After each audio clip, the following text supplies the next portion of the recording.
തൃക്കാക്കരയിലെ 2020 സ്ഥാനാർത്ഥി അഖിൽ മാരാരാണ് ന്യൂസ് 18നോടൊപ്പം ചേരുന്നത്. അങ്ങനെ ഫോട്ടോഷൂട്ടിന്റെ തിരക്കിലായിരുന്നു. തെരഞ്ഞെടുപ്പ് ഗോതയിലേക്ക് ഇറങ്ങിയല്ലേ? അതെ അതെ. അതിന് മുമ്പ് ഇതിൽ തിരുത്ത് 2020യുടെ സ്ഥാനാർത്ഥി എന്ന് പറയേണ്ട NDയുടെ സ്ഥാനാർത്ഥി. അപ്പോൾ നമ്മൾ NDA മുന്നണിയുടെ ലക്ഷ്യങ്ങൾ നടപ്പിലാക്കാൻ വേണ്ടിയിട്ട് ഇറങ്ങി തിരിച്ചിരിക്കുകയാണ്. എന്തായാലും ഒരു വലിയ ഭാഗ്യമാണ് ഒരർത്ഥത്തിൽ.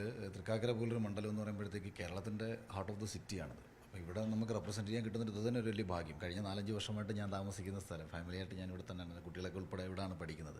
അതുകൊണ്ട് എനിക്കിപ്പം കൊട്ടാരക്കര പോലെ തന്നെ പ്രിയപ്പെട്ട നാടാണ് തൃക്കാക്കരയിൽ.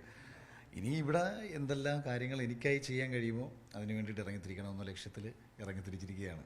തൃക്കാക്കര എന്ന് പറയുന്നത് കോൺഗ്രസിന്റെ ഒരു കുത്തക മണ്ഡലമാണ്. അവിടെ ജയിച്ചു കയറുക എന്ന് പറയുന്നത്, അല്ലെങ്കിൽ ആളുകളുടെ ഹൃദയത്തിൽ സ്ഥാനം പിടിക്കുക എന്ന് പറയുന്നത് അല്പം ബുദ്ധിമുട്ടായിട്ടുള്ള കാര്യമാണ്. എന്തൊക്കെയാണ് തൃക്കാക്കരയ്ക്ക് വേണ്ടി ചെയ്യാൻ ആഗ്രഹിക്കുന്നത്, അല്ലെങ്കിൽ തൃക്കാക്കരയിലെ ജനങ്ങളോട് എന്താണ് പറയാനുള്ളത്?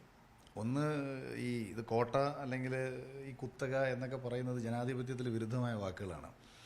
കാര്യം ഇപ്പം ഏത് രാഷ്ട്രീയ പാർട്ടി പ്രവർത്തിക്കുന്നതിനും ആയിക്കോട്ടെ, അവനൊരു രാഷ്ട്രീയ പാർട്ടിയുടെ അടിമയാവാതിരിക്കുക എന്നാണ്. അതിപ്പം ഞാൻ വിശ്വസിക്കുന്ന പ്രസ്ഥാനത്തിൻ്റെയും ആരും അടിമയാവാതിരിക്കുക. നമ്മൾ നിങ്ങളെ സഹായിക്കുമെന്നും അതായത് ഓരോ മനുഷ്യരും ആ പാർട്ടിക്ക് വേണ്ടിയിട്ടും നാടിന് വേണ്ടിയിട്ടും നല്ലതാണ് ചെയ്യുന്നതെന്നുണ്ടെന്നുണ്ടെങ്കിൽ നല്ലതിനെ തിരഞ്ഞെടുക്കാൻ വേണ്ടിയിട്ട് നിങ്ങളുടെ തലച്ചോറ് ഉപയോഗിക്കുക എന്നതാണ് രാഷ്ട്രീയത്തിൽ എൻ്റെ ആദ്യത്തെ കാഴ്ചപ്പാട്. ഇനി രണ്ടാമത്തെന്ന് പറയുന്നത്, ഇപ്പോൾ കുത്തകകളെന്ന് പറയുമ്പോൾ നമ്മൾ മനസ്സിലാക്കണം, ഇന്ത്യയിൽ ഒരുപാട് സംസ്ഥാനങ്ങൾ ഒരു കാലത്ത് കോൺഗ്രസിൻ്റെ കുത്തകയായിരുന്നു. വർഷങ്ങളോളം അവർ അവിടെ ഭരിച്ചു. പിന്നീട് അവിടെ ഒരു സീറ്റിൽ പോലും ജയിക്കാൻ കഴിയാത്ത അവസ്ഥ. അങ്ങ് മറ്റൊരു ഹാർട്ട് ഓഫ് ദ സിറ്റിയാണ് ഇന്ത്യയുടെ ഡൽഹി. എന്താണ് ഡൽഹിയിൽ സംഭവിച്ചത്? ഇപ്പോഴെന്താണ് ഡൽഹിയിൽ കോൺഗ്രസിൻ്റെ അവസ്ഥ? ഡൽഹിയല്ല, നമ്മളീ പറയുന്ന ഉത്തർപ്രദേശ് ആയിക്കോട്ടെ, ബംഗാൾ ആയിക്കോട്ടെ, ത്രിപുര ആയിക്കോട്ടെ, മൂന്നാമതൊരു രാഷ്ട്രീയ കക്ഷി ഉദയം ചെയ്തിട്ടില്ലാത്ത സ്ഥലത്തൊക്കെ തന്നെ കോൺഗ്രസ് നശിച്ചു പോയിട്ട് പിന്നീട് തിരിച്ചു വന്നിട്ടില്ല. ഇപ്പോൾ ഗുജറാത്തിൽ അവിടെ മൂന്നാമതൊരു കക്ഷി വരാത്തതുകൊണ്ടും മധ്യപ്രദേശിലും രാജസ്ഥാനിലും ഒക്കെ തന്നെ മൂന്നാമതൊരു പൊളിറ്റിക്കൽ കക്ഷി വരാത്തതുകൊണ്ടാണ്. മൂന്നാമതൊരു പ്രാദേശിക ആശയം ഏതൊക്കെ സംസ്ഥാനത്ത് രൂപപ്പെട്ടിട്ടുണ്ടോ ആ ആശയം കോൺഗ്രസിനെ നശിപ്പിക്കുകയാണ് ചെയ്തിട്ടുള്ളത്. ഇവിടെ 2020 വന്നേക്കുന്നതും ഒരു പക്ഷേ ഞാൻ കോൺഗ്രസിനെ നശിപ്പിക്കണമെന്നോ കോൺഗ്രസിനെ ഇല്ലാതാക്കണമെന്നോ ഒരിക്കലും പറയത്തില്ല. എനിക്ക് ഭയങ്കര ഇഷ്ടപ്പെട്ട രാഷ്ട്രീയ നേതാക്കന്മാർ ധാരാളമുള്ള ഒരു പ്രസ്ഥാനം കൂടിയാണ് കോൺഗ്രസ്. അപ്പം പക്ഷേ എന്നിരുന്നാലും ഈ കോട്ടയാണ്, കുത്തകയാണ് എന്ന് പറയുമ്പം അത് തൃക്കാക്കരയിലെ ജനങ്ങളോടുള്ള ഒരു വെല്ലുവിളിയാണ്.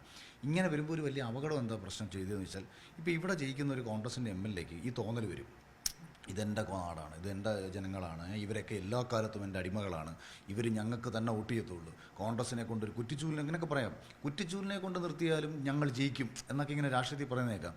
അത് എന്തൊരു വിവരക്കേടാണ്. അതായത് അത്രയും അടിമകളാണ് ഞങ്ങളുടെ അണികൾ എന്നിവർ പറയുന്നതിന് തുല്യമാണ്. എന്താ കുറ്റിച്ചൂലിനൊരു നാടിന് വേണ്ടി എന്ത് ചെയ്യാൻ പറ്റും? പിന്നെ എന്തിനാണ് ഒരു സ്ഥാനാർത്ഥിയെ നമ്മൾ നിർത്തേണ്ട കാര്യം എന്താണ്? ചിഹ്നം കണ്ടാൽ ഞങ്ങൾ അതിൽ വോട്ട് ചെയ്യും. ഈ ചിന്തയൊക്കെ നമുക്ക് മാറ്റിയെടുക്കണം. ഈ നാടിന് പ്രയോജനപ്പെടുന്ന ആൾക്കാർ ഏത് മുന്നണിയിലുണ്ടെങ്കിലും നിങ്ങൾ അയാളെ ജയിപ്പിച്ചു, അയാൾ ആ നാടിന് വേണ്ടി നല്ലത് ചെയ്യും. ഇപ്പോൾ എല്ലാ രാഷ്ട്രീയ പാർട്ടിയുടെ ആശയം നാടിന് വേണ്ടി നല്ലത് ചെയ്യണമെന്നുള്ളതാണ്. നമ്മൾ ഓരോരുത്തരത്ത് പോയി ചോദിച്ചാൽ അതാണ്. അപ്പോൾ പിന്നെ തൃക്കാക്കരയിൽ എന്തിനാണ് അഖിൽമാരാർ?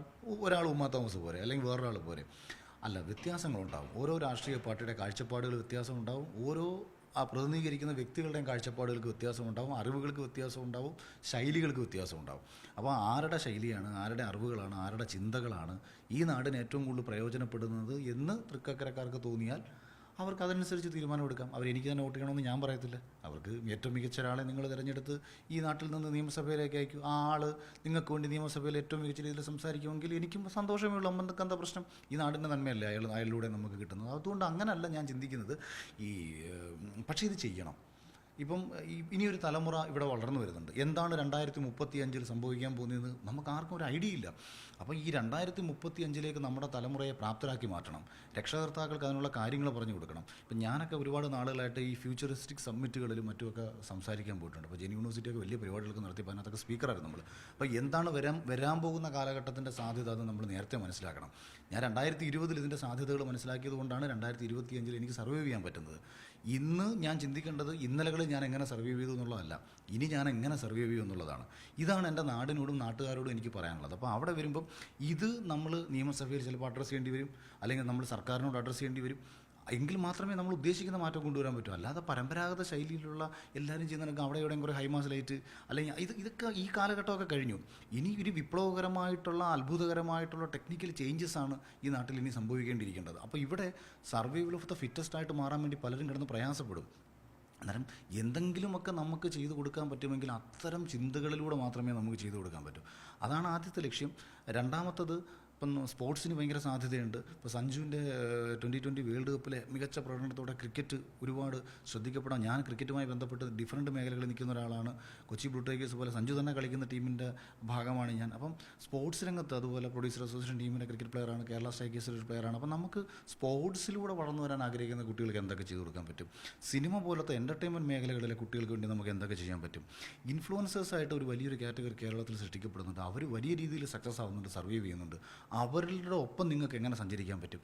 അങ്ങനെ ഈ വ്യത്യസ്ത സാധ്യതകളെ മനസ്സിലാക്കി ഇതിനെല്ലാം കൂടെ ക്രോഡീകരിച്ച് അതോടൊപ്പം തന്നെ പഴയ ആൾക്കാർക്ക് അവരുടെ മാനസികാവസ്ഥ എങ്ങനെ നമുക്ക് മനസ്സിലാക്കാൻ പറ്റും, പരമ്പരാഗത ശൈലിയിലായിട്ട് ജീവിക്കുന്നവരെ നമ്മളെങ്ങനെ സഹായിക്കാൻ പറ്റും, വിശ്വാസം സംരക്ഷിക്കപ്പെടത്തക്ക രീതിയിൽ, അതായത് എല്ലാ വിശ്വാസികളുടെ വിശ്വാസവും സംരക്ഷിക്കപ്പെടണം. അപ്പോൾ ഇത് ഇങ്ങനെ ഈ മണ്ണിൻ്റെ മനസ്സ് മനസ്സിലാക്കി, മണ്ണിൻ്റെ സംസ്കാരം മനസ്സിലാക്കി, ആ മണ്ണിൻ്റെ ജനതയുടെ ആവശ്യം മനസ്സിലാക്കി നമുക്ക് അവർക്കൊപ്പം ഒരാളായി, അവരിൽ ഒരാളായി മുന്നോട്ട് പോകാനുള്ള അവസരം മാത്രമാണ് ചോദിക്കുന്നത്. ഇപ്പോൾ ഒരു അഖിൽ മാരാർ എന്ന് പറയുന്ന വ്യക്തി ബിഗ് ബോസിലൂടെ വന്നു, പിന്നീട് ഒരു സെലിബ്രിറ്റി സ്റ്റാറ്റസിലേക്ക് മാറിയൊരു വ്യക്തിയാണ്. ആ ഒരു സ്റ്റാറ്റസ് തൃക്കാക്കരയിൽ വരുമ്പോൾ എത്രത്തോളം ഉപകാരപ്പെടുമെന്ന് വേണം വിശ്വസിക്കുന്നത്? ഈ സെലിബ്രിറ്റി സ്റ്റാറ്റസ് ഒക്കെ ഉണ്ടെന്നൊന്നും വലിയിട്ട് വിശ്വസിക്കുന്ന ഒരാളൊന്നുമല്ല ഞാൻ. ഇനി അത് ഉള്ള ആൾക്കാരെ എടുക്കാം, വലിയ സെലിബ്രിറ്റി സ്റ്റാറ്റസ് ഉള്ളവരെ എടുക്കാം. കഴിഞ്ഞ ദിവസം മമ്മൂക്ക ഒരു CPM ജില്ലാ സെക്രട്ടറിക്കെതിരെ അദ്ദേഹം സ്വതസിദ്ധമായ ശൈലിയിൽ അദ്ദേഹത്തിന് തോന്നിയൊരു വിഷമം പങ്കുവച്ചു. എന്താ സംഭവിച്ചത്? എന്തെങ്കിലും സെലിബ്രിറ്റി സ്റ്റാറ്റസ് ആരെങ്കിലും കൊടുത്തോ? ഈ മഹാനടനെ ഏതെല്ലാം രീതിയിലൂടെ ആക്ഷേപിച്ചു.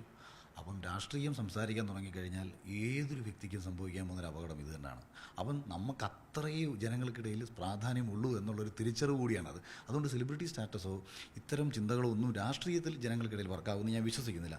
ആകെയുള്ളൊരു ഗുണമെന്ന് പറയുന്നത് എൻ്റെ ഫേസ് ഒരാൾക്ക് തിരിച്ചറിയാൻ പരിചയപ്പെടുത്തേണ്ട ആവശ്യമില്ല. ഒരുപാട് പേർക്ക് എന്നെ അറിയാം, സോഷ്യൽ മീഡിയ വഴിയായാലും ഈ ചാനൽ വഴിയായാലും. അപ്പോൾ ഇന്ന ആളാണ് അഖിൽ മാരാർ, ഇനി അയാൾക്ക് ഞാൻ എന്തിനു വോട്ട് കൊടുക്കണം എന്നതാണ് രണ്ടാമത്തെ ചിന്ത. ആ രണ്ടാമത്തെ ചിന്ത അവരിലേക്ക് എത്തിക്കണമെങ്കിൽ 100 ദിവസത്തെ ബിഗ് ബോസ് കണ്ടിട്ടുള്ള ആർക്കും എനിക്ക് വോട്ട് ചെയ്യാൻ തോന്നും. കാരണം അവർക്ക് കൃത്യമായിട്ട് തന്നെ അറിയാം ഞാൻ അതിൽ നിന്നൊന്നും 1% പോലും മാറിയിട്ടില്ല. എൻ്റെ സ്വഭാവത്തിലൊരു മാറ്റവും ഇല്ല, എൻ്റെ പ്രവൃത്തിയിലൊരു മാറ്റമില്ല. എനിക്ക് ജാതിയോ രാഷ്ട്രീയമോ മതമോ ഒന്നുമില്ല എന്ന് ഞാനുമായിട്ട് ബന്ധപ്പെട്ട് നിൽക്കുന്ന എല്ലാവർക്കും അറിയാം. പിന്നെ ഞാനൊരു രാഷ്ട്രീയ പാർട്ടി എതിർത്താൽ സ്വാഭാവികമായിട്ടും അവരുടെ ആൾക്കാർ എന്നെ എതിർക്കും. അവർ എതിർക്കുന്ന രാഷ്ട്രീയ പ്രസ്ഥാനത്തിനോടൊപ്പം ഞാൻ നിന്ന് കഴിഞ്ഞാൽ അവരെന്നെ എതിർക്കും. പക്ഷേ ഞാനെന്ന് പറയുന്ന മനുഷ്യനെ ബിഗ് ബോസ് കണ്ടിട്ടുള്ള ഒരാൾക്ക് എതിർക്കാൻ പറ്റത്തില്ല. ആ 100 ദിവസത്തെ ലൈഫിൽ അവർക്ക് എന്നെ അറിയാം.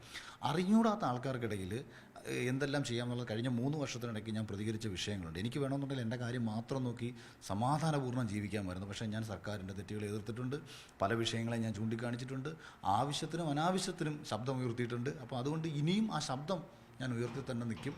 ഈ നാടിന് വേണ്ടി എവിടെയൊക്കെ സംസാരിക്കണോ അവിടെയൊക്കെ സംസാരിക്കും. ഒരു നിശബ്ദരാക്കപ്പെടുന്ന ഒരു ജനത തൃക്കാക്കരയിലുണ്ടാവില്ല.